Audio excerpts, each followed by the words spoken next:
Right, back with you tonight on In Focus. Let's turn to this now. The Cultural and Creatives Industries Federation of South Africa is taking its dispute over the Copyright Amendment Bill to the Gauteng legislature. The draft law aims to align copyrights with the digital landscape and development.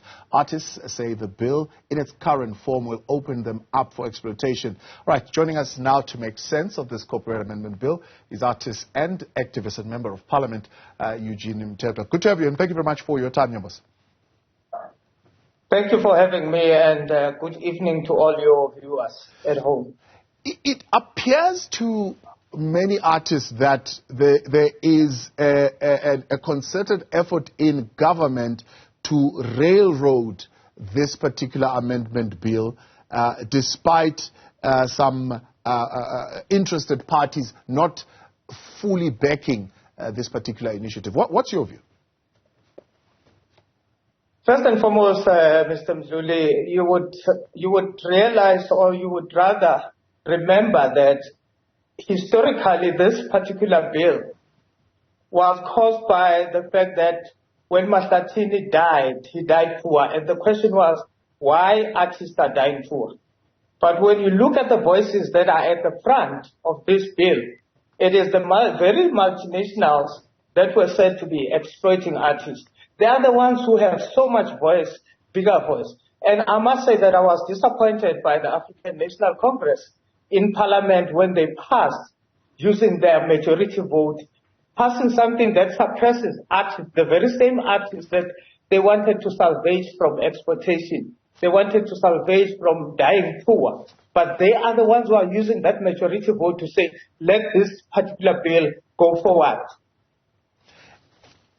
How does it get to this point? I mean, first let's talk about when we last spoke about it.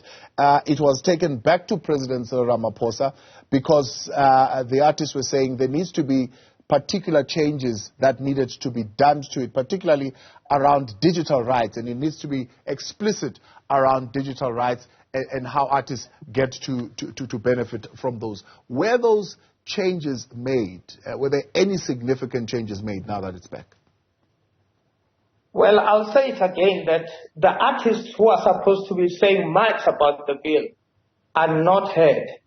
And maybe that's why the artists have taken it to the streets. Remember that the bill was taken to the president as the one who has to sign the bill into being a fully effective bill. But he returned it back to the National Assembly saying it is unconstitutional on the basis of unconstitutionality. And his reasoning around this unconstitutionality is that we should not have a bill that is retrospectively saying artists should be paid from the day when this particular bill in 2000 became effective in 2000 or 2002, if I'm not mistaken. Now, the reasoning around this is that you can't grant the artists the rights to earn from their royalties. But you are saying, no, they can only start now, let bygones be bygones, start from now moving forward. What you are actually missing out of that is that, let me make an example. When we released Ngoma, it went on high rotation. When we released Mahasman, it went on high rotation. Now, if you are saying, let bygones be bygones, you are saying now I must earn peanuts moving from now onwards because Ngoma is no longer played like it used to be played. What are you saying about the royalties that were robbed of from 1994? Or I would take it as far as 1994. You know, some of us, when we started we started in 1994. So you are saying all the monies that have been kept by collecting societies, by record companies who have ownership that doesn't end. Yeah. You are saying to me, no, forget about that money. You lost it. So let's start now and make things right. I don't think that is unconstitutional. And what is not consistent is when you look at the land issue. Post-1994, there was restitution of land. Those who were saying, we lost our land rights during the times of our forefathers. Now we need that land to be brought back to the real owners. Here in the industry, we are not saying anything about retaining back the ownership of these songs to the owners. You have Skiyangengoma, for instance, that is owned by Gallo by default. We licensed it. Even today, Gallo is still trading with that Skiyangengoma as its own. If I post now Mahasmane on social media, it will be struck down to say because I don't own it, it is owned by Universal. But it was a licensing deal. How do you end up with ownership when you only paid, which means that the rights are no longer, we're not talking rights, we're talking privileges, because this is what they say. Yeah. The one who commissions it owns it. You see. So those are the things that need to be dealt with. The second issue in this bill, it's the fair use. Yes. You're saying you've got rights now, okay?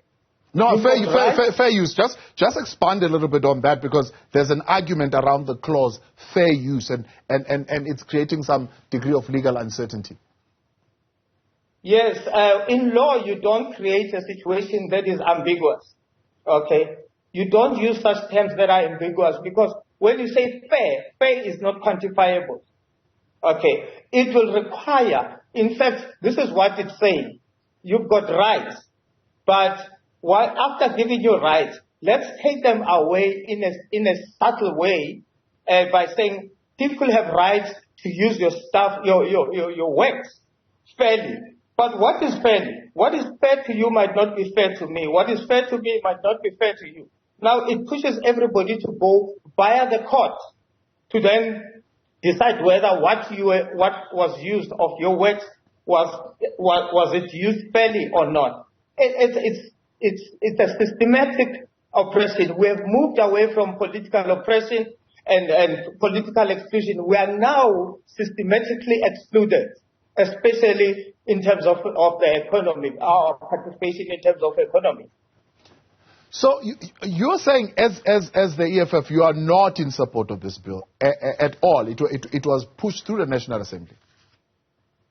Yes, ANC used its majority rule to push it, regardless of us saying we need to deal with the issue of ownership, because how do you increase or better the environment for me to earn when you are actually saying, no, we are making the environment fertile for those who own. Who owns our music? We don't own our music. And what we needed to do, that's why EFF is saying expropriation of rights without compensation. Yes. Equally so like in the issue of the land. Because we were robbed our land, which our land is our copyright. Okay. If I don't earn royalties, it means I will die poor. Because that song that I released is no longer popular today. The only thing that I can get from that song is when they play it on the radio now and then, and I get royalties. But you are depriving me those royalties. Why did government even begin to say, let's amend the law? For who? Because it is now in favor of the Googles of this world. The Google will use our music. If people like TikTok is using our music. And unfortunately, and the bill would deem that as fair use. Exactly.